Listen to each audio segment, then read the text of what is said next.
Again, I would like to welcome you in the Urbicide from the site of Palestinian refugee camp. This was organized by al-Carmel and supported by Urban Street Foundation.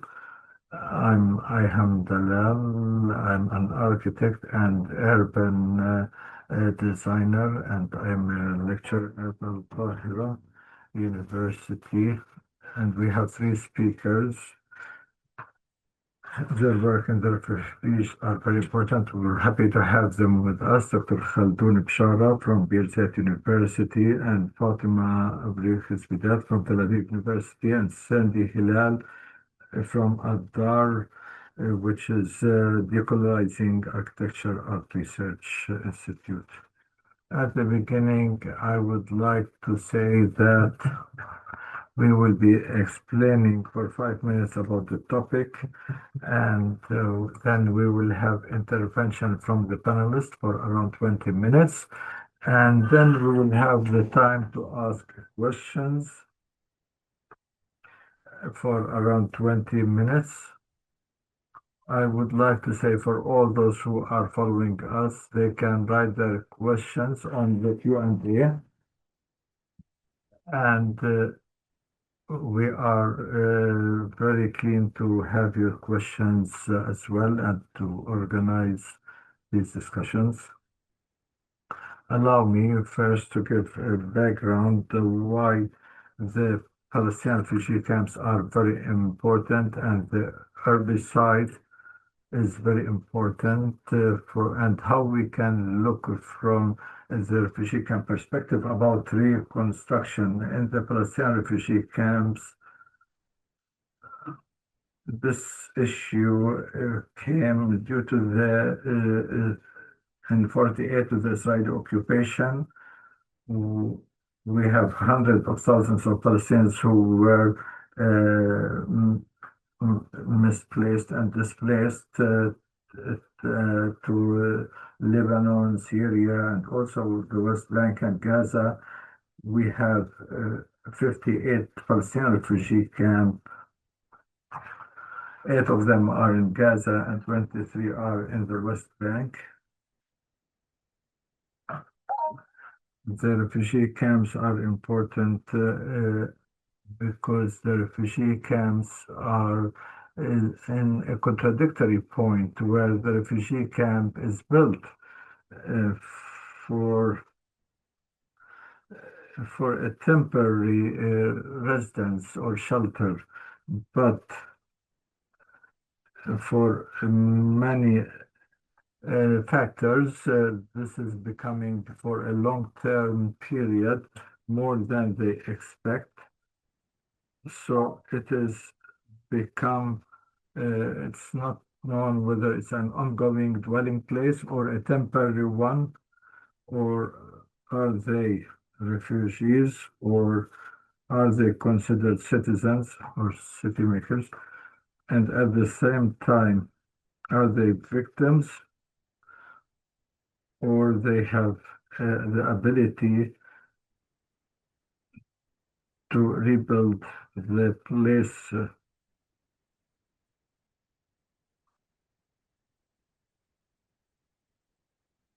So it is designed top down. So when they put the design for the refugee camp, they design it in a way that each family will have a shelter unit so that they can live there till they can come back.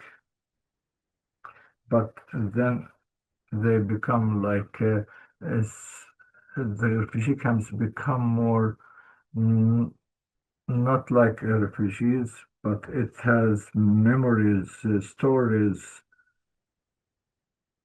and collective memory, clinics, schools, markets, and all of that is part of it's part of kind of building and construction. Is the refugee camp is anti-city, is not related to architecture, or is it part of the agriculture, especially if we're talking about the Palestinian architecture? So this is how this is what we're thinking, like how we can think about the herbicide from the perspective of the refugee camp, where these refugee camps are being built in a random or informal manner, where they are overcrowded, but at the same time, it has a lot of value related to the Palestinian history and to our temporary history. Also, from many experiences that the panelists will be talking about, how can we do reconstruction from how is what can the refugee camps give us to think about reconstruction, whether from the memory, from the knowledge that is exists in these camps, and how we can use that in reconstruction. I won't give long introduction, but I'll make use of the time and will give an opportunity for the panelists with us to give their presentations, and we are very enthusiastic to hear their ideas. And first, we'll have Dr. Khaldun Bshara. Dr. Khaldun is an architect here, a restorer and anthropologist, and he's from the Department of the Social and Behavioral Sciences at Birzeit University. He will be talking about the targeting of Palestinian refugee camps and challenges of reconstruction, and how can we think about destruction and reconstruction as two interrelated things. Dr. Khaldun, the floor is yours. You have 20 minutes.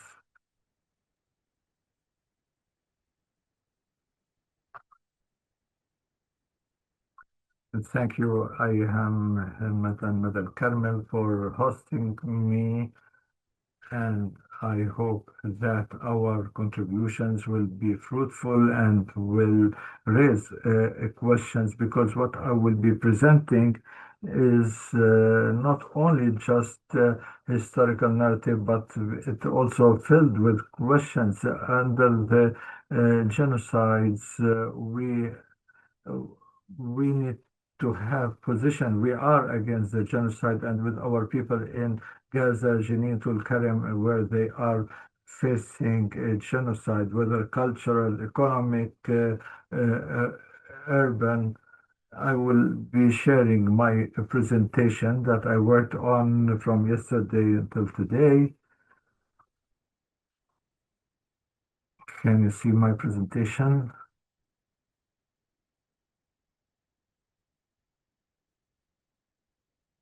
The title, it's a tentative title. It's changing. It's the targeting of Palestinian refugee camps and challenges of reconstruction. So the idea, I will be talking about targeting of Palestinian refugee camps and the challenges facing reconstruction. Though I have a problem with reconstruction, due to the facts or to the circumstances that were faced by Palestine, and reconstruction was not always positive and not in favor of the indigenous people or the impacted people. Those who benefited from that are tycoons, a group of tycoons, or people who gained money, the lords of wars. So the reconstruction is used unwillingly. We take it seriously, but it affects people largely. But as Palestinians, we need to redefine this term and put it in the Palestinian context. And maybe when we talk about reconstruction from the Palestinian context, we mean something reasonable, more than what happened in Iraq, Mosul, or Beirut, or other areas after natural disasters and man-made disasters. The questions I raise from this intervention, the what I propose is the refugee camp is a temporary or a permanent thing, and reconstruction that was mentioned from 2002 from Jenin, is it is it like rebuilding or is it erasing? And there's a organic link between the refugee camps, the refugees, and so it seems that the the camp is as a special place for the way of return, and that's why we have the like the victory sign on the entrance and the key, and or is the return al-Auda, and this is the thinking after genocide and return requires migration. It has a theologian perspective. So this requires some change. And so it's important to be migrated or displaced and to face genocide. I'm not saying necessarily that has to happen, but the idea due to this big violence and genocide and migration and displacement. So this has created link with this special space, and this requires a political act to do something reverse to this act.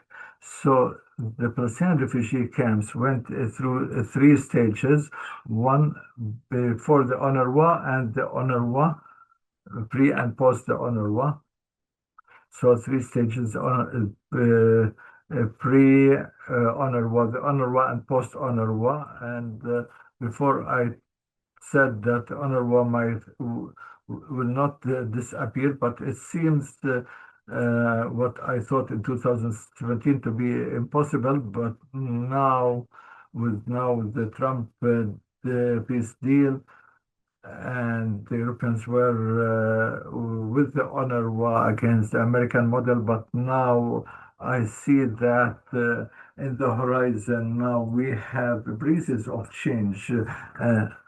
So before UNRWA or pre-UNRWA, we had a group of relief organizations like the Quakers, the Red Cross, that were doing emergency relief in order to keep the people surviving under very difficult circumstances due to the Nakba and the displacement of Palestinians. In 49, the UN established the UNRWA. It was clear that this is to relieve and find job opportunities for Palestinians until they return. And that's the mandate of the UNRWA that is being, its mandate being reviewed every 2 years. So this temporary presence of the UNRWA that they rent the land for 99 years and they say it's temporary presence. So now I have a different way of thinking, and it's for sure that our catastrophe will continue due to the conspiracy against us. And the Red Cross intervened at a time when we as Palestinians were living. The refugee camp was an exception, and the city or the urban areas was the normal, while those who remained became part of the political society in the regular or formal cities and urban and rural areas. And that's why the difference for the Red Cross and the UNRWA, that the Red Cross was to provide the immediate relief assistance, and the UNRWA that started working on the ground, providing education, housing, health. It was obvious that they were moving, the nature was moving from relief into more permanent. First they were tents, then became like in Haiti, like buildings, concrete buildings, and UNRWA became as part of the narrative of the Palestinian refugee and Palestinian displacement. So this is part of the triangle, complicated relationship, and they still. So we don't now mention the UNRWA without mentioning the refugees and vice versa. And the education has improved now, but that was a school in a tent. This is like a food center at the beginning of the Nakba. This is distribution of aid, like meat cans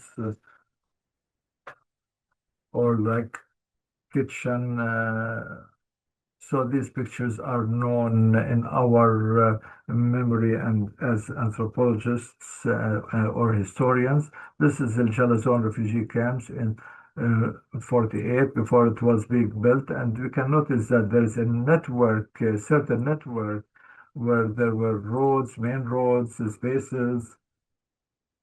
This refugee camp is developing a bit, and we can see some buildings, permanent buildings, concrete ones that are being built, and later it becomes cement or concrete buildings or houses. This is part of the pragmatic transformation because the tents were out after a few years, and we learned from 48 to the 50s. We can see now from history what will happen in Gaza. And the idea of building the camp was not an easy thing. The transfer from the refugees from a tent to something more permanent, it was many people objected that. Start saying you're not want to send us back to our land if we are built concrete on land that is not ours. So the construction itself, the people of the refugee camp, so this is contrary to the camp. The camp should not be built up because once it is built, it is the opposite of return. And this is a rational thing. But even when we built the refugee camp, the owner was tried to collect the people in untraditional way, which means to put the single together, the small families together, the extended families together, those from who came from the villages. They said, no, we want to live together. They said to the UNRWA, they opposed. And we can find some neighbors in the refugee camps according to the origin village, or the families like the Dabur family. They go to Lid neighborhood in Chalazon refugee camp, and we can see how we started to moving from the tent to more an organized city, or and you can see there's a space, there are like breaks. So the camp is not something small now. There's movement, there is people moving, and density like population. The the right of return and the refugee camp, it there's this interrelated link between the camp and the right of return, and there's a refusal to erase or to remove the refugee camps, because if they remove the refugee camps, they move the right of return. This is the opinion of people, refugees in Lebanon or in Palestine. And some people still live in the camp. They can still live outside the camp, but still they say, I'm a refugee and I need to stay there, or to keep hold of their refugee identity. And and for some political and demographic reasons in Lebanon, they are not allowed to be part of the Lebanese fabric, because they will affect politics and economy. So the refugees should this in Lebanon, they say refugees should be demolished and refugees should come back. And the King Hussein in Jordan said, you are our guest, and once the issue is solved, you will go back. So in the PA and inside the PA, there's opinion not to touch these camps and to keep these camps. And you can see 4 or 5 years ago, these signs that says we ask the UNRWA to remain a witness on our catastrophe in 48. You can see this relationship between the UNRWA and the refugee camps and the right of return. And we can see how the Palestinian people are fighting for the UNRWA that they shouldn't decrease their services because they are. This is a right because they are the ones that caused our catastrophe. And if they withdraw the American funding to the UNRWA, this is a crime against the humanity. So we love the refugee camp because this is their way to return. So we need to look at the temporarity of the camps as a resistance position. As I said, they refused to make the temporary to make it permanent, and that's why they forgot refused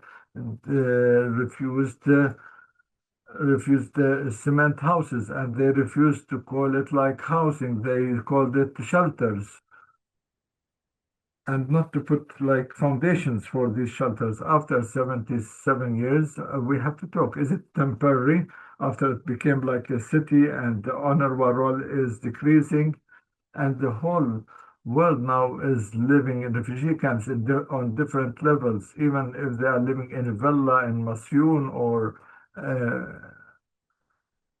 living in a refugee camp, regardless of the economic conditions and social and cultural conditions.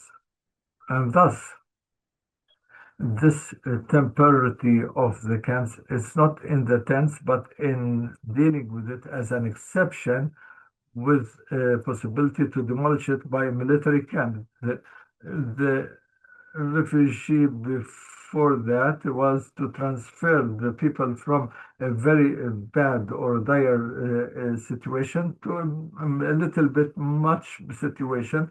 But now Israel is trying to destroy the refugee camps in Gaza and Tulkarem and Nur Shams by a military decision. And it stopped being very special and this exceptional, they want to so the destruction now is including refugee camps and cities, so it doesn't make it an exceptional. And we can see some pictures of refugee camps and how they start planting trees. So the refugees refused not only building the camps, also say they refused the development and improvement of the infrastructure because they are worried about the right of return. And that's why we can say like they build with cement and not different stories because story building because that will show sustainability because in Jalzon, they know which building, the first building was built by stones because they are worried about the normalization of displacement. So if you're living in a good life, why you think about return, why you think about the revolution, and this is like so some people start saying, I want to live, I only want to live once and I want to live my life. And once even improving this infrastructure and even like improving the wastewater system, it was resisted. And Mike Davis said, to live in shitty situation, this is a motivation for return. And that's why we see our camps are built in less sustainable material other than that the health center that and we also notice that people are trying to be creative and try to do recycling and they build tower like pillars for the future if their son wants to get married, and others built a building on top of the shelter. They don't want to demolish it, and they said this is the evidence that we are refugees and we have to return. So I went 2-3 years ago to Jalzon and I saw this building. They also now demolished that shelter. and we can see the simplicity inside the house that express about some things from the original village, and even the camp becomes a reflection of the original villages and cities like Bir Nabala and the others. And this is not only in Palestine, it's also in Lebanon and in Jordan, this Sabra and Shatella refugee camp, and Hilwe in Lebanon. And we can see the names, the alleys, the weary infrastructure, the cement, and trying to keep privacy with simple things. And this is El Balata, it's a block of cement. And this is the difference now between the refugee camp and the urban or the city. And when a city they built with cement, they say it looks like a refugee camp. But in the camp with this, we see this narrow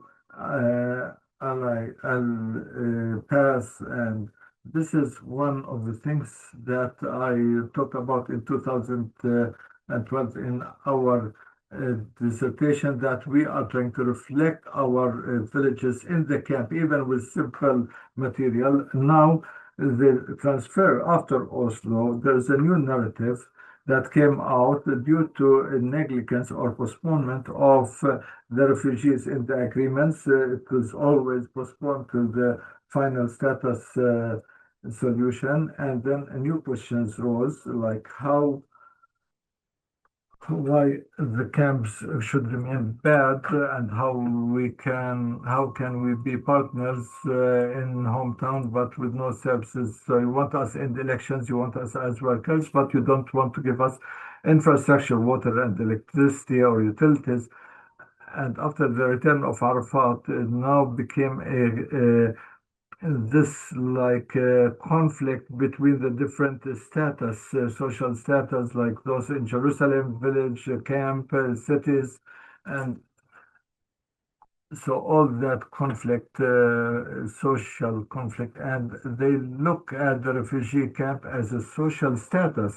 And now in Ramallah, you can see that they are destroying some restaurants or traffic lights, or they refuse to pay electricity and water as against the right. And we can see how Jalson, after 77 years, we have multiple story building. And then Aida and all these allies, and so they are expressing themselves in their buildings. We are in the camp, but I managed to build my life. I managed to color my house, to find good job, to make an income. So the refugee, what is distinguishes it from is that what distinguished the camps before than now, it was a place for political awareness, and so all the political work was transferred to the refugee camps. And the camps, because it is very populated, became like a center, like a think tank, like a center for resistance, but we noticed that the Palestinian resistance, with whether the national or Islamic resistance, they take the refugee camp as a center, and it is for different reasons. It's targeting camps is not something new.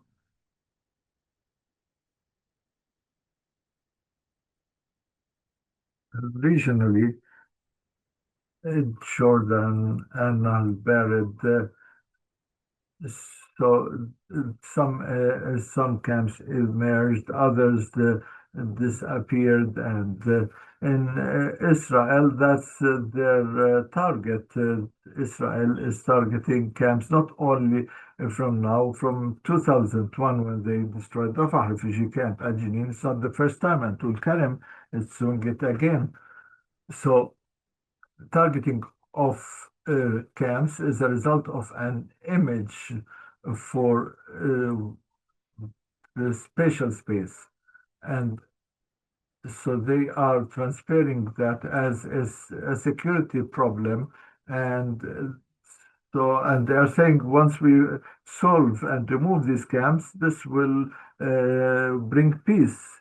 And due to these reasons, they started targeting the camps because it's highly dense and it has it is a place for education, political education, and it is also an obstacle against normalization because there's immorality and illegality to overcome the right of return, even in the US that always talk about democracy and human rights. And that's why we see Jenin in 2002 on the left and Rafah on the right in 2002, the destruction, a huge destruction of houses or shelters, and we saw that on our screen. So we'll not be surprised. And when we go to 2007, in Lebanon, Nahr al-Bared, they demolished the whole refugee camp. So there are residences where a whole camp was destroyed, and now we can thinking of how about reconstruction. The problem with reconstruction, I call it like pretext reconstruction. Dr. Khaldun, if you can finish. So pretext destruction because they want to destroy the destroyed, like they want to destroy the resistance, and because they want to destroy it because of the resistance that exists in the refugee camps, and that's real, not fiction. There's another goal, which is to wipe off the refugee camp and breaking the link with the original village or country. This is due to the daily link that relationship that builds the refugee, the link between the refugee and the village. Now, as I said, they try to reflect their village in the camp. So, as this camp should be destroyed in order to open other opportunities to wipe off the return to the origin country or origin village. And Trump said it's time for them to live somewhere else. And that's why it's important, because destroying the camp and reconstruction, according to the imperialistic vision, is to rearrange the spatial spaces and to change the way the Palestinian fabric that is built on family and family links, and to dismantle these links. And this is what happened in Brazil, Algeria, wherever the colonialist power is there. They always try to change these spatial spaces. And so the issue of reconstruction that they are talking about is the creative destruction. What Trump talked about Gaza is they want to destroy the capital in Gaza and to build the new systems on on the rebels of the destruction. And this happened in Osman Paris, where they have new spatial models where they are designed in a way to control all the movement. And that's why there was resistance about reconstruction that denies family relations. And in Nahr al-Bared and Vintage Bale that was destroyed, they rebuilt it in the previous way, and to keep the people together where they built originally. So let us think as reconstruction, as reclaiming, and we have experiences like in Gaza and Jenin in the past and Nahr al-Bared. And as for return in the reconstruction, they reproduce what, for example, Jenin for Muhammad Bakri, the girl says, the refugee camp is our soul, and we rebuild it as it used to be, and even better. And now we see that in Gaza, they are saying they are in Shrat refugee camp. We want to rebuild it as it is. So they want to do restoration, because That is because they want to protect their memory. Why want to rebuild it? It's like the impossible love that we want to build something that we wanted to get rid of as well. So in reconstruction, we need to have also they are rebuilding sustainability again. How Palestine will look like without refugee camps, how the Palestinian without camps outside of Palestine, which camp we want to build, a camp that will dwell us or one that will bring us closer to return, or is it just like a political structure here? So restructure. So let's imagine Palestine with without camps. This is on the right. This is a camp, and one is a village, and then we see the beautiful Palestine. Sorry for that expression. This is Rehan, and this is Palestine Masyoun and Ramallah. So what are we losing when we lose the camps that formed the weird architecture that we can call Palestinian architecture? Thank you.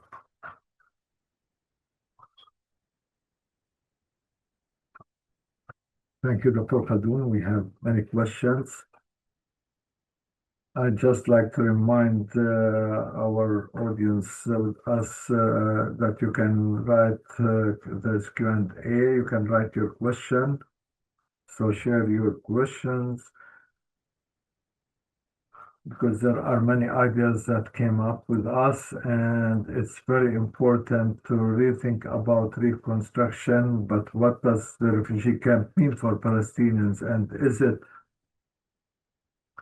the last point that you mentioned? If we proceed from a camp, how can we build more cities with more dignity and more sustainability? And we learn many studies that we need to think about and try to understand these lessons and what can it give us when we think about the urban spaces, Palestinian urban spaces. And so I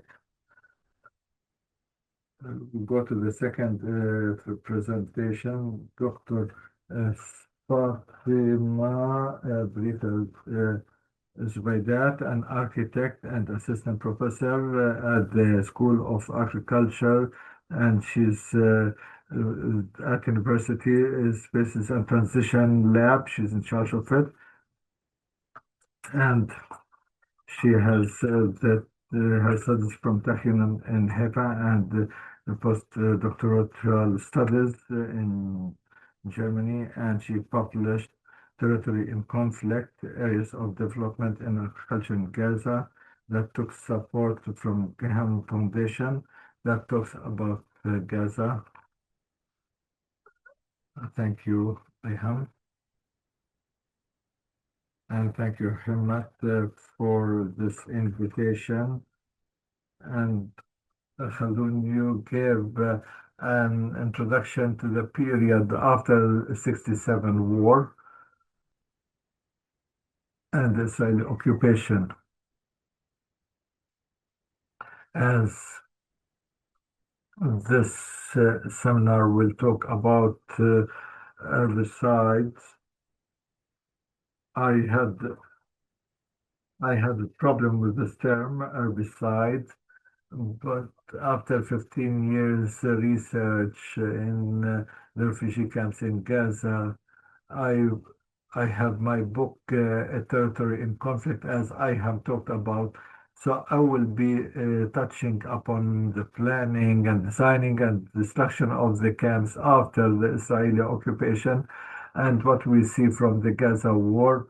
And we try to touch upon the between the herbicide and killing of the buildings.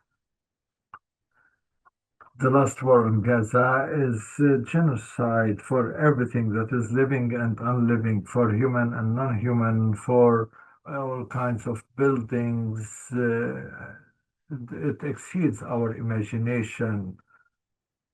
and the imagination of humanity. As in the introduction, we talk about dehumanization of what is ever called or whatever called Gaza. This unjust erasure of all of Gaza brings many questions to our mind about the refugee camps and what. So Gaza became one big refugee camp with its cities, everything, and camps. So when we talk about terms like herbicide or hitting the cities, this is a genocide with all its systems.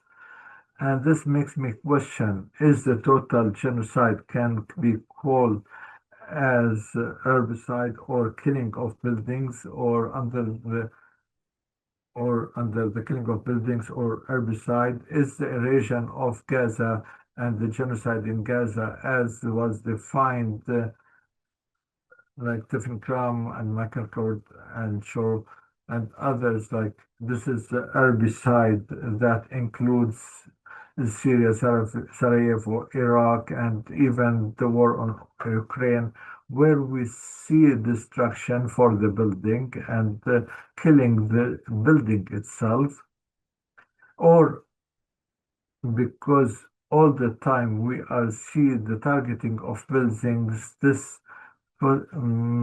makes us put Gaza with the same pillar or that this is herbicide. Are we now like love the static of a nation and putting the term so that we can think of the role of the camps? So in my opinion, the way we look at destruction and put it under uh, to try to frame it under herbicide is a problem, and the biggest problem for this situation is that destruction means that we look at the history and the development in history, and part of it at Khaldun talked about many of the history of the camps and the development of the camps, and we always see the destruction uh, and the relation between the colonialists and those who are the occupation. So I want to say here that the term herbicide or the killing of the urban areas and the use or the systematic construction of destroying the space and unifying it under uh, and some people focused on the hatred of the space as part of the herbicide.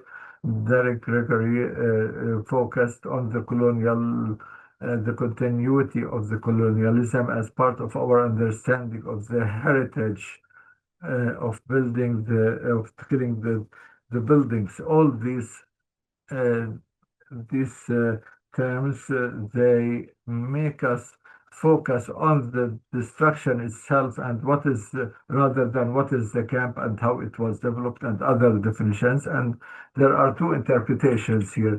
We can focus on the interpretation of the building or the political interpretation and the conflict between two parts focusing on herbicide from the point of read political interpretation, general political, or the other side from the concept of, or the building from the concept of destruction. So both, so both whether the political or the culture are both violent, the destruction of the building and the culture, but works in different ways. And that's why they try to focus on herbicide in a different term. When we talk about Gaza, they try to focus only on herbicide, not on killing the culture. And we always focus on the herbicide and the building and the destruction of the buildings. And Gaza became, as I say in my book, like an object of violence. It became an object for violence, and we don't see the dynamics in Gaza. We can't read all the developments. And so camp became the center of resistance where people stand against the tanks, Israel tanks and bulldozers to protect the camps.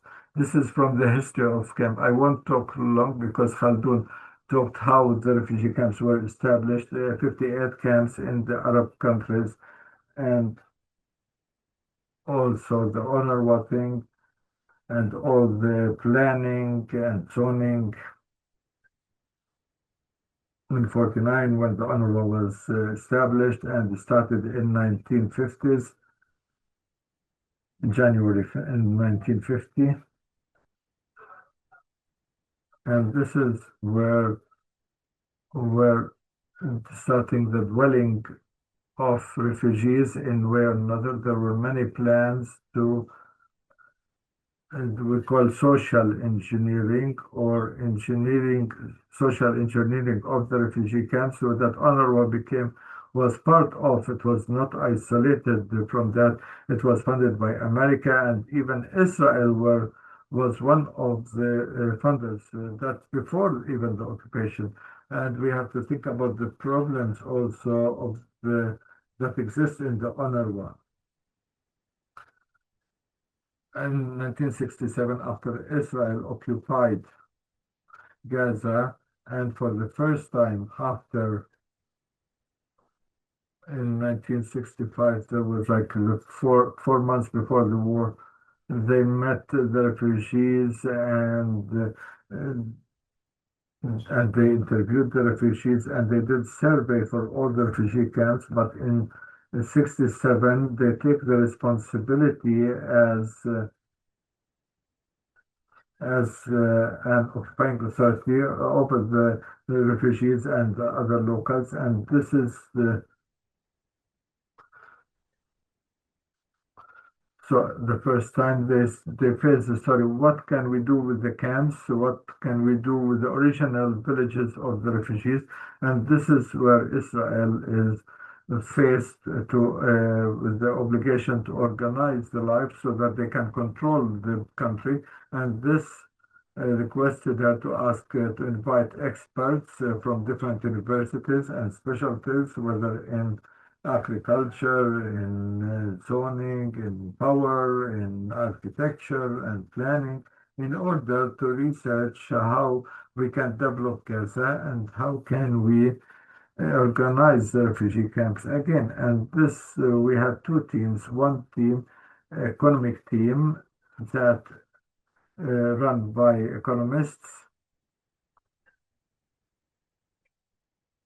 and run by Dan Tatimken and Mikhail Bruno, and they are interested, say, in order to control Gaza and in order to overcome all the issue of refugees, we are forced to think in an economic way. To erase the camps will not work in our favor, and our goal is not to, we want to gain the land, the territory, without showing in front of the world that we are occupiers after all the nations are being liberated. We are talking about the Cold War period where countries are being liberated and what we call the global South is taking independence, and Israel is saying we should have a new system, and so the thinking came back, start working in 49 when the state was established. And he took all the perceptions and concept of developing the camps through using refugees as workers, cheap labor. That another team that is more having like focusing on colonialist demography that came in 48 and sat in Palestine, and they worked on statistics and surveys and all the demography, and they were measuring how much the Palestinians are giving birth. So they did surveys and how also how much Jews should we bring so that we have a demographic balance, and how many Palestinians should be displaced.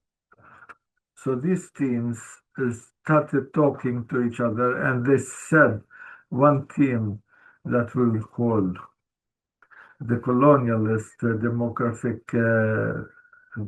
said if we want to control Gaza, we have to transfer all the refugees because we're talking about 250,000 refugee camps. So the refugees changed the balance and the demographic balance in Gaza, and the locals were not a threat. And the threat was the refugees who were strong and they were under the UNRWA. So the proposal was, let us displace or transfer the Palestinians, all the Palestinians. The economic team said, no, we don't intervene now in Gaza. What we want to do is to build a state between Egypt and Palestine, Israel, and this is like a big port that will Yamit will we'll call it a Yamit city, and if we start on improving the camps and building new neighborhoods and new cities in place of the refugee camps, then we can say UNRWA has no place, and then we can control that people live in high places. The refugees didn't have any power; they couldn't even vote in local councils or have any role. So they want they will want to work that the refugee can be an urban citizen and have more rights, and we should build a new neighborhood, a new house for the refugees. We give them spaces that UNRWA give them a small shelter, 20 to 60 square meters. We give them what we'll give them now 250 square meters. We give them more land that can expand more, and we give them even grants to build their homes. And in return, he will give up the refugee ID and the assistance from UNRWA, and then he becomes a third-class citizen. So he's part of the poor community that still are being developed. So this is became under the development ideology, like in Latin America and others, and those who built those areas, they learned from Africa and South or Latin countries on how to use that model in the refugee camps in Palestine. And they started improvement through under Shimon Peres, where they tried the improvement or trust fund. And let us first understand what the refugees want, and they start improving the infrastructure. We're talking about 69 and 71, but the other team, the colonialist team, was Sharon. Ariel Sharon was the Minister of Defense, and he was very close to Robert Pecky and Ronald Weizsäcker that we saw about the transferring Gaza, and he said, no, we have to transfer Palestinians. So there was a conflict within the same military system that was controlling Gaza, and he said, no, we don't want to follow development, or we don't want to pour funds on buildings, on new houses and buildings, and we don't want to strengthen the refugees, we want to transfer the refugees. So there was a conflict within the same system. And part of that thinking that Ariel Sharon and others and Roberto Pacchi and Ranan, they they worked in poor areas and in Italy, in South Italy, and there they learned how to build a new agriculture communities, and they brought that ideology to build Israeli settlements inside Gaza and to build a compound in Arish for the Palestinian refugees. So the proposal was let's do the same and bring all the Palestinian refugees in Sina in Larish, and this is where we can take the whole land. So Sharon started in 71. At the same time, also Shimon Peres was working on developing the refugee camps, and they started to demolishing all the counter decisions and started to look what they call terrorists, and he started transferring them. And this created a lot of anger inside the military system and the government, and there was like a lot of objection around the world, and they had to the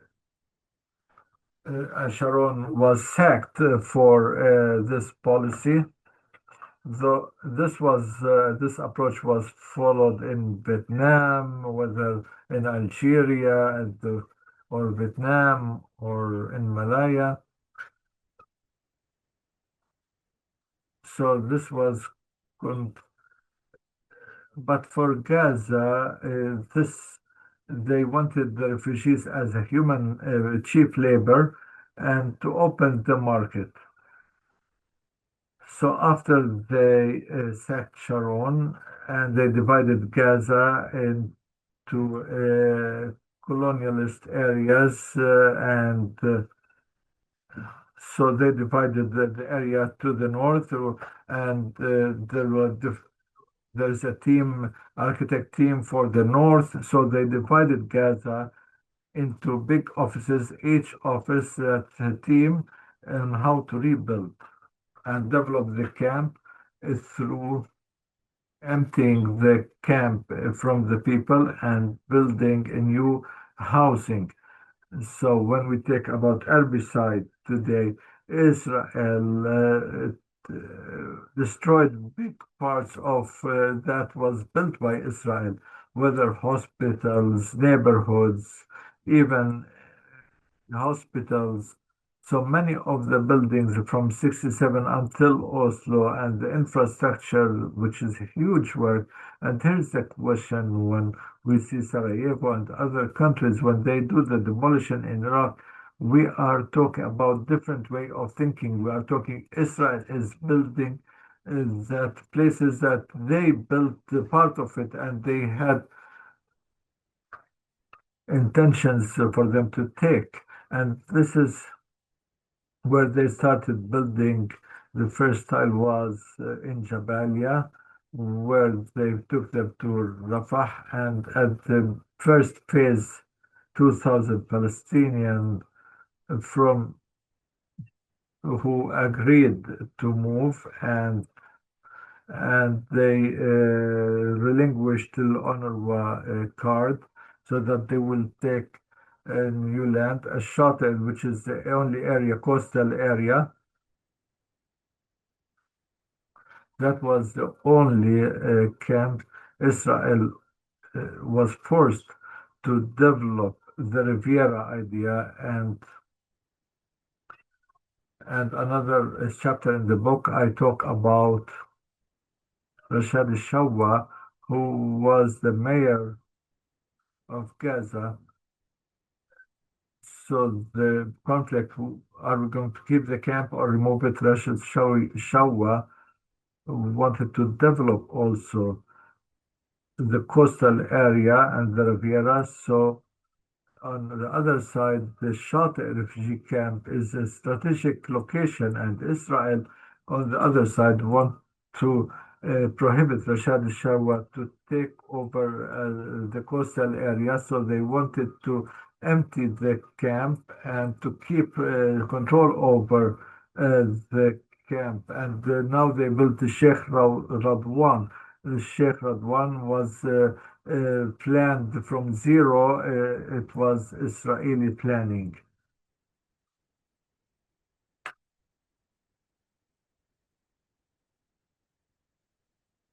Can you wrap up in 2, 3 minutes?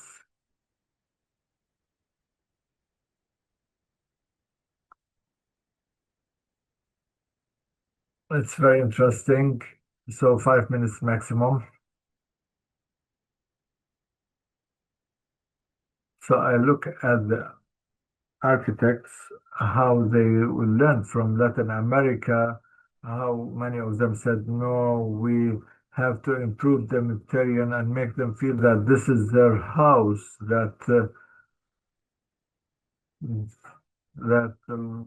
so that they can forget their original location and plant them in Gaza.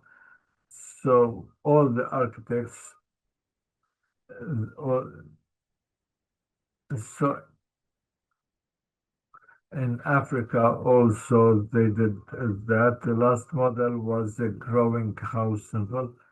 The house that grows, we give them a part and they make them grow. Many neighborhoods were built in Gaza for the refugee camps that they moved.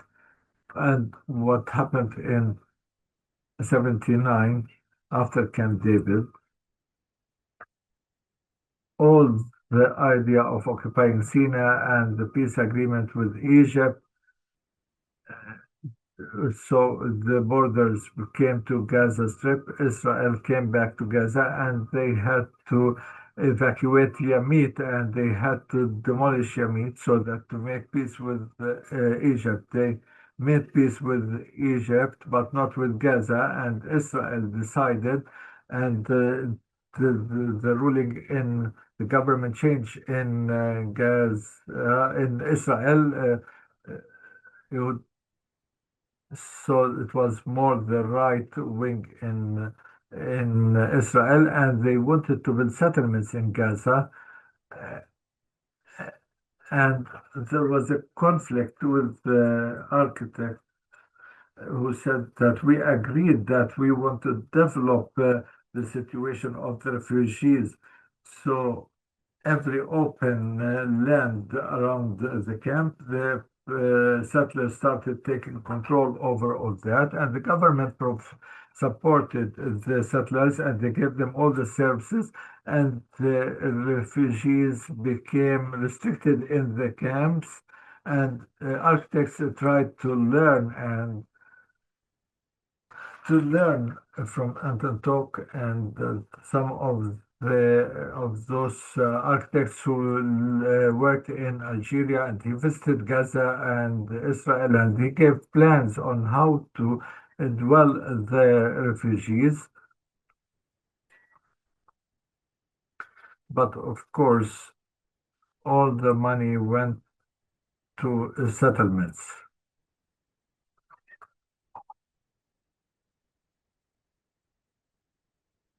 Of course, this resulted in the Intifada due to these measures.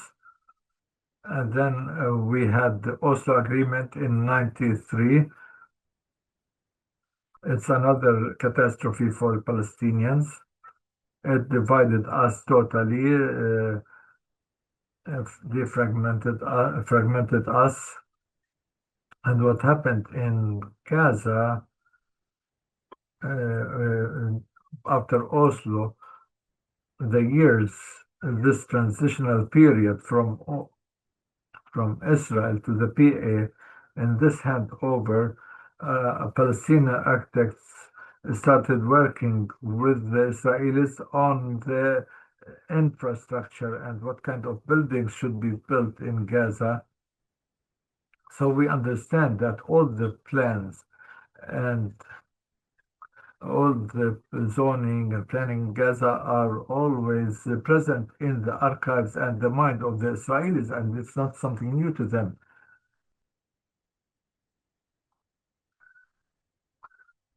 So what they understood from Gaza, when Israel saw that the whole dwelling of of Yamit, and it's gone. And after they brought all the settlements to Gaza, and while the settlements in the West Bank are flourishing, and so when so after there's no development in Gaza, and they evacuated the settlements, so the Gaza became like also only from a security perspective, and this is how we understand. Our understanding of Gaza is not comprehensible for us.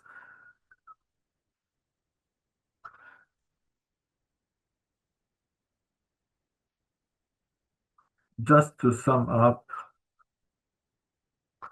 if we understand all, all the system and Israel's intervention, we understand, and also the conflict in architecture and the planning and zoning itself, the architects couldn't agree, and the reference that they brought did they didn't talk about herbicide. They talked about development, but development in different kind of destruction, but not the herbicide that we understand. And the last point, if we think about the last war, why I am against the herbicide definition, because herbicide needs studying. You need to study which building you want to demolish. You don't demolish randomly. You are engineering the destruction, but in the last war, there was no engineering of the destruction. It was total erosion of everything. So I can explain more in the questions. Thank you, Dr. Fatima. A great intervention, great presentation. It's a new perspective on how someone from Israel, Palestinian, not Israeli. No, I'm saying from the perspective of the state of Israel, how they look at things about Gaza and how they try, as I understood that or draw my attention, how Israel is to depoliticize and remove any political depth in Gaza and talk about development and economic ideas in order to erase the political aspect and convert it to more like planning and zoning, and as if our problem is physical. And it's true, this is what they used around the world in countries that took dependence, and they started bring models and bringing models and try to apply it in Gaza.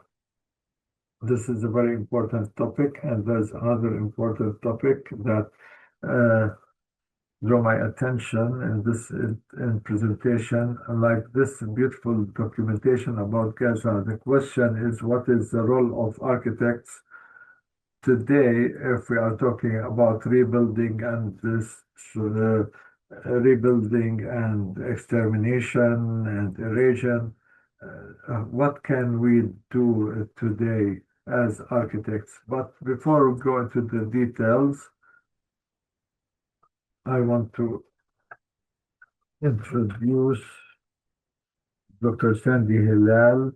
She's a friend and colleague, and her work in the camps is very known, and it was inspiration for many architects and artists, and because it is proceeded or built or proceeded from the refugee camp itself. She's a co-founder of DAR, which decolonizing architecture art research or studies. We are working together now in terms of the people in Gaza who are in Cairo. We have an initiative that we work on together. Sandy, welcome. You have 20 minutes. Thank you, Ayham, and thank you for the invitation. I'm happy to be among you. And it was very beautiful that we moved from Khaldun to Fatin, then to me, because I will be taking you to three stations that we talk or they were titled reconstruction, because when we talk about reconstruction, let us understand what, when something happens, what really happens. The three stories is a reconstruction of Jenin camp and Nahr el-Bared refugee camp, and the youth reconstruction, the youth sports center in the Haitian refugee camp. So I want to start with Jenin camp to Nahr el-Bared to al-Haitian refugee camp, because in Haitian the reconstruction was totally different for me. And if I want to talk, until now we are reconstructing the youth center in Haitian, and maybe Khaldun remembers, he used to visit me in the Haitian refugee camp, and I was very obsessed on how to rebuild a place like the youth center in Asia, but I will leave that till the end because it will lead me to things that I want to talk about and to link it with Gaza. And let me talk about Jenin and Nahr el-Bared refugee camps. They make us feel how uh, it's impossible to think about rebuilding Gaza if we look on how we rebuilt Jenin and Nahr el-Bared, and maybe I'll leave you with a little bit of hope to reconstruct the youth center in Haiti. So this would be my presentation. Jenin camp. I worked with people who work in the refugee camp who were part of those who rebuilt Nahr el-Bared, and I learned from them a lot when we built Nahr el-Bared. What happened in Jenin refugee camp, and I don't want to talk a lot about that, in Jenin was not totally destroyed. Part of it was destroyed, and it was at a time where the UNRWA was strong, and the refugee camp was also a strong camp, politically, socially, and still it has its strong status in the West Bank, and rebuilding was a necessity, and politically became a necessity to rebuild Jenin because we can't lose Jenin refugee camp. But there's a difference between reconstruction and thinking about the reconstruction. And whenever I talk, think about Gaza, because we will see how complex the situation is.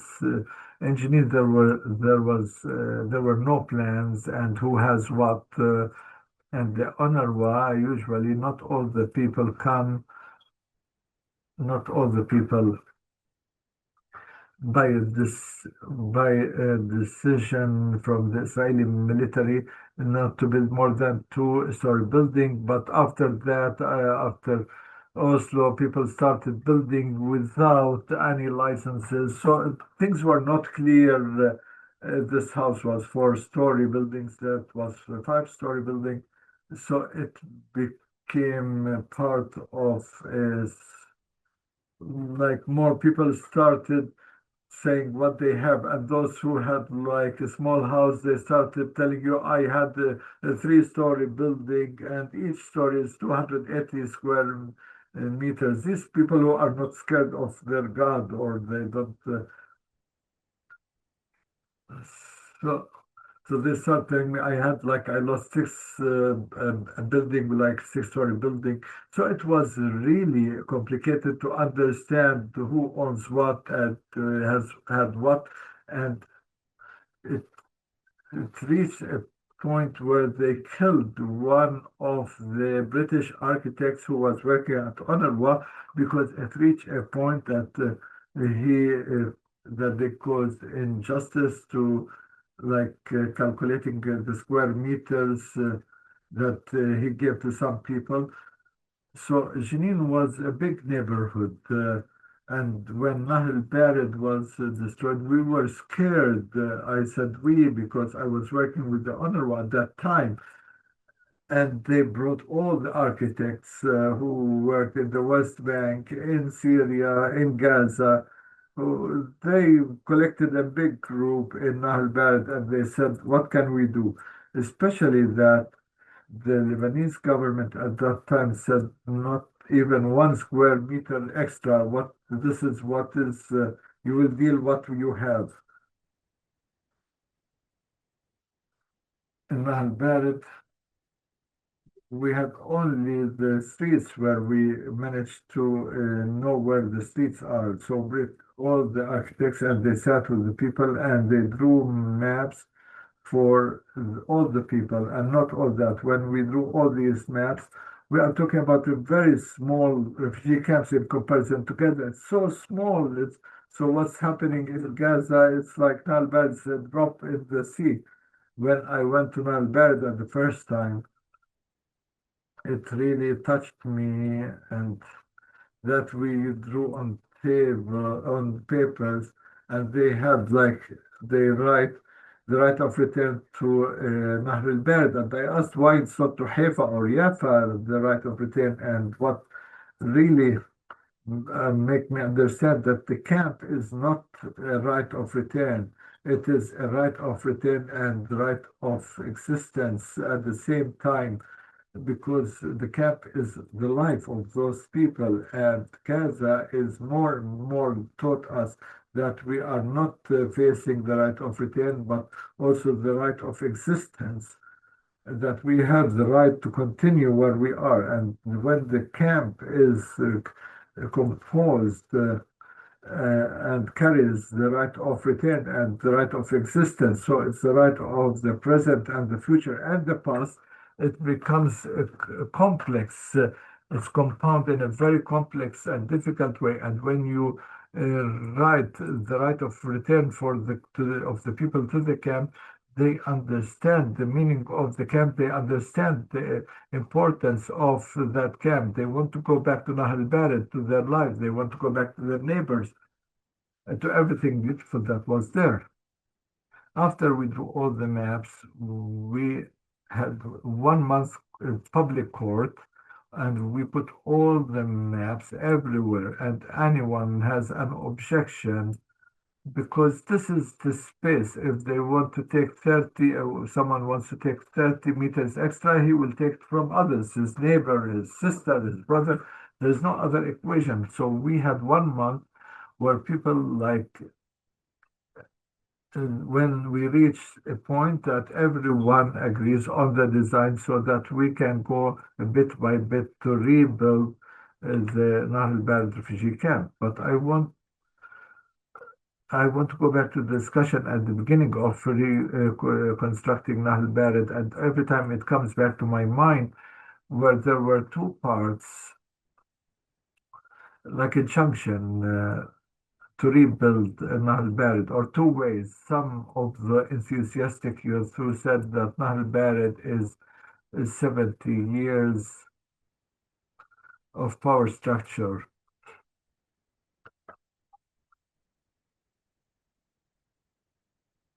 Like the captains of the neighborhoods are the same. So they were enthusiastic and said, probably when we built the Nahr al-Bared, if we built it in different way, we can rearrange the power structure in the camp in a different way. And they saw that as as a mean of rebuilding the camp in a different way. They were a small group who's defending this experience, and the other part said no. And those responsible for reconstruction and collecting and bringing the people, they were the captains or the muhtar of the neighborhood, and their power increased by reconstructing Nahl Bad. So the power structure became stronger even than before, and thus the Nahl Bad was rebuilt in the same way, with a little bit of modification here or there, expanding or enlarging some streets, but Nahr al-Bared was rebuilt as it was, because they were worried if we don't build it as it is, the reconstruction will be destruction, not construction. And part of the youth who saw it as why it's destruction, so but we were talking about a limited area and people know each other and it is an indispensable part of the people and people know how to deal with each other. So I want to link that the rebuilding and reconstruction of that experience to Gaza. Gaza, when I was asked in the municipalities, they said we have just like we have the geographic zoning only for municipalities, but for other areas we don't have any zoning, and people even in Gaza left their papers, their property deeds under the rubbles. So what does that mean when we want to rebuild Gaza? What are we talking about exactly? For someone who had experience with rebuilding Mahal Barid and this experience that was a small model, it would be impossible in Gaza with the, so how we are going to rebuild Gaza. So do we need to go back? So we can't build it with the exact property according to the property deeds of each. So and thus, if you look at all the plans that are being done now, they are not talking about zoning and the private property and public property. They are talking about a whole structure that does not. This was the dream of a few young people in Albert, but this will be herbicide for people. There's nothing called your next door neighbor. And here, we did another project to rebuilding Hayy Nada in Gaza itself. And the one thing that people were enthusiastic about is to go back to their neighbors, because in wars they ran away and but so rebuilding Gaza and the way we are talking about now is more to continue the genocide in an architectural way that looks like urban way or modern way, and the modern and the colonial, it's like a husband and wife, like spouses holding each other's hand. When the colonial or the man says this, he destroys, and then woman says, she says, no, we are here to do beautiful things for you, but they are the same, husband and wife, and this is what's happening now, that it is a genocide and civilization on rebuilding Gaza, but this is a continuation for a colonialist project, not more or less. And you say, look, for God's sake, what else? What can we do with this? How we're going to end? I have a conviction that for us as architects, we should work in a different way, not reconstruction, but maybe I'm saying maybe, that we know how to think. We are having a special knowledge, and this knowledge lacks in many areas. So I noticed in my work in UNRWA that spatial knowledge is not does not exist. We couldn't, as architects, to include that spatial knowledge in many things. That's why I will tell you the third story, which is the rebuilding of the youth center in Dheche. I went to Dheche refugee camp wearing the hat as an UNRWA employee with a new project called improving the refugee camps. I'd want to working for World, Dheche, Aida, and Dheche, they stopped us for 2 years and said, like, why you are here? What do you mean improvement? And this is what Khaldun and Fatima talked, this fear. Who are you? What are you wanting to develop? Who are you to develop our camps? And 2004, the Palestinian Liberation Organization they had a big conference in Geneva, the PLO. They said improving the refugee camps is not contradictory to the right of return, and they had a project to improve the camps.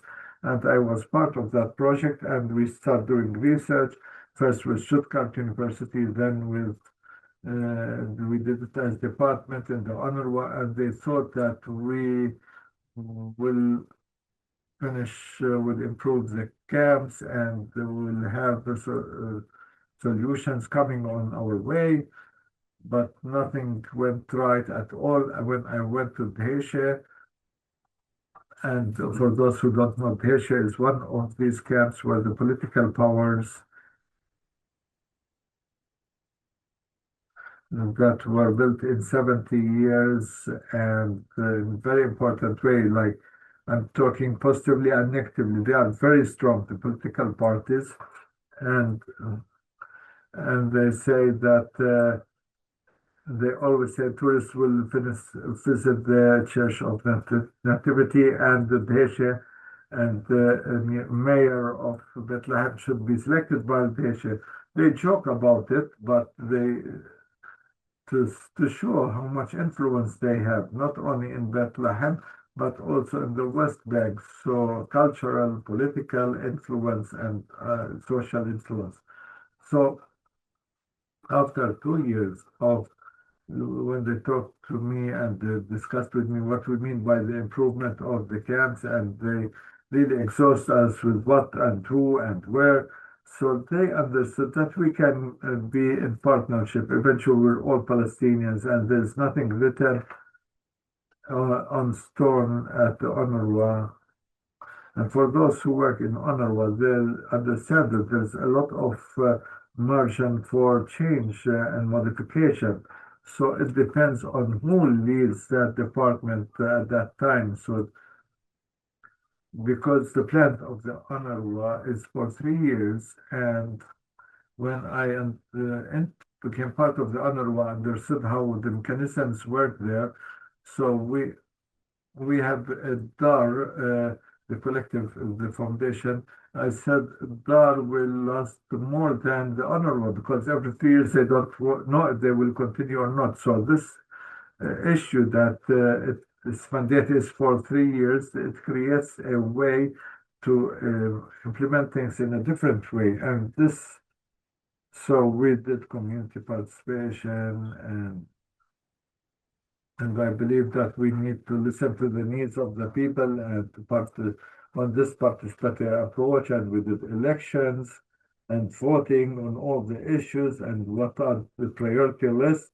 And always on top, they said rebuilding the youth club. But it was rebuilt. I told them it was built 3 times. What do you mean like it's a priority? And then the issue became clear that there was this romantic, we wanted that the youth center was active in Dheisheh. What is that center? This is a very small building, and they had the UNRWA flag, and they taught the youth, girls and boys, sports.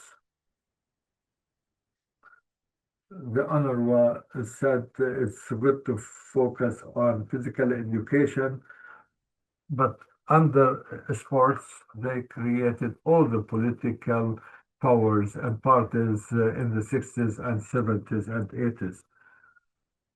So they revived totally the thinking about the right of return, about the refugee camp, about our identity, who we are, and how we're going to rebuild the camp, and how people will organize their life, how they will discuss these streets.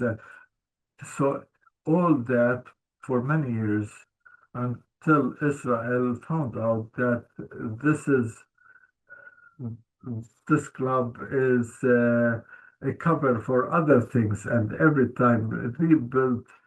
Every time they have donors, they say we want to rebuild that center, and then but what used to happen in the 60s and 70s and 80s didn't happen. So when they talk about rebuilding of this youth center, were they talking about the building or were they were talking about rebuilding a, a historical period where young men and women, where they felt that they are building from the beginning or building something that will help them with their life. So we translated this rebuilding of the youth center in a small project, and we still live with, we call it campus in camp or university in the, or campus in the camp. We decided to bring the university to the camp. So campus in camp, because the university and the camp has many things in common, like extraterritorial, and so we'll bring the university to the camp and we brought young girls and boys, and we started talking to them what we mean by private space when you and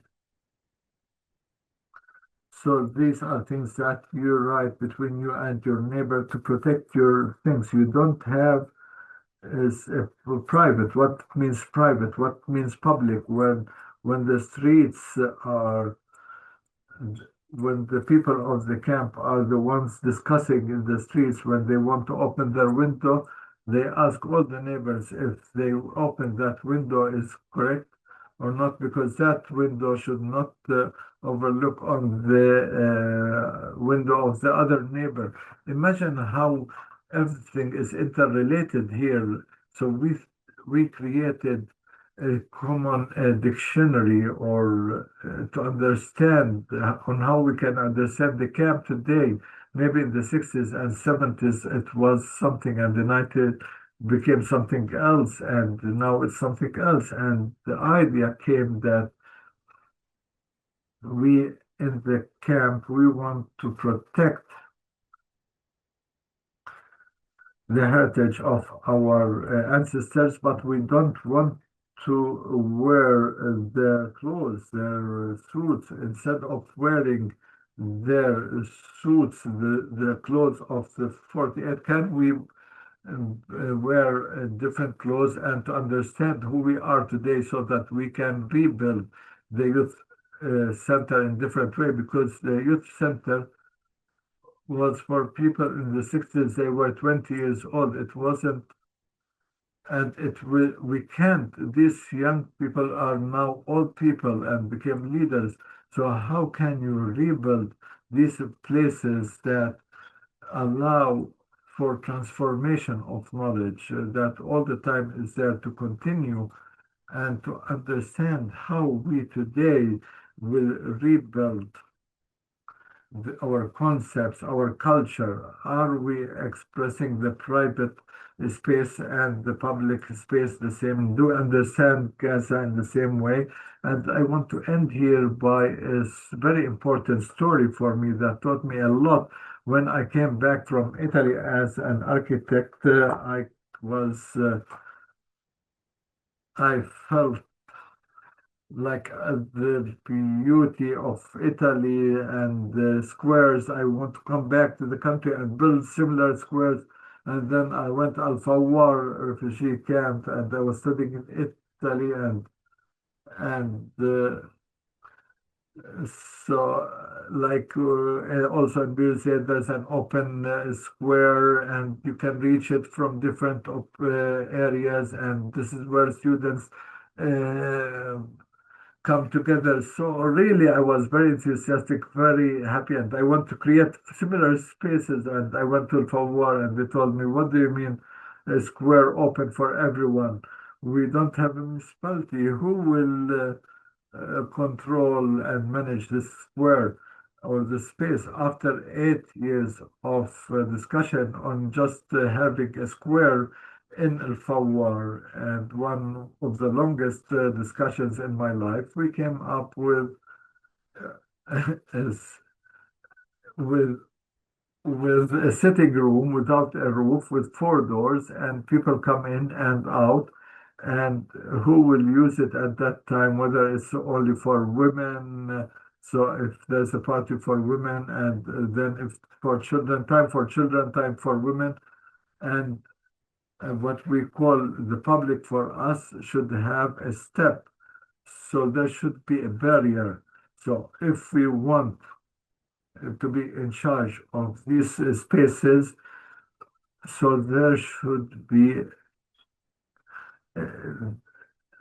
should be borders to that space. In Italy, the squares, they were not created by itself.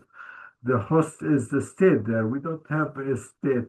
Who is the host, or who will be the hosted? Or don't come to us and give us an Italian model that we can deal with. So the one thing that I can say, if we want to rebuild Gaza in a way that it won't be just a genocide or herbicide, we have to think of how to rebuild it in a way, the same way we thought about rebuilding the youth center, and in a way the people for 8 years in Fawar try to understand what we mean by square in Fawar. Without doing these things, unfortunately, reconstruction of Gaza will be the continuation of the genocide in a different way, or the herbicide in a different way. Thank you, Sandy. Thank you for all your interventions. I want to proceed from what Sandy talked about, how complex the refugee camp is for us as architects and urban planners. This is a very complex. We're talking about memories, about heritage, about buildings, about tools of control. There are different actors, and also the UNRWA played a big role in the camps, and we saw how the Israeli authorities play a role in the camp. And as Dr. Khaldoun said, it's therefore impossible love. Dr. Khaldoun talked about it. And this is what Sandy talked about. The camp should exist as an evidence for our political presence and status. And the Israeli occupation is finding ways to manipulate the situation and to redraft the camp, or redefine the camp as just an inhabited area. And another point that drew my attention, and this is a paradox that Khaldun talked about, that all people are living in refugee camps, but on different levels. It's not only just a physical structure, but it's a different kind of control and different levels of control and occupation. And it can dehumanize the people and transfer them into objects without history, without culture, without identity. And when we talk about herbicides, there's another Sandy point that talked about, where she said the relations between the neighbors. It's true, we are talking about rebuilding in different refugees camps. The problem that people wanted to be next to their neighbors. So we're talking about herbicide and the destruction of Gaza. It's not just the idea of destroying the buildings, the physical building, but it's more killing the social relations. How can we use the reconstruction to create something new? And this is what Sandy was talking about. How can we just adhere to the old and try to link between the old and the new, and to think about all these details, and to proceed from the camp in a way to see building more just, more dignified cities, and more responsive to the Palestinian context, rather than models that are imposed on us.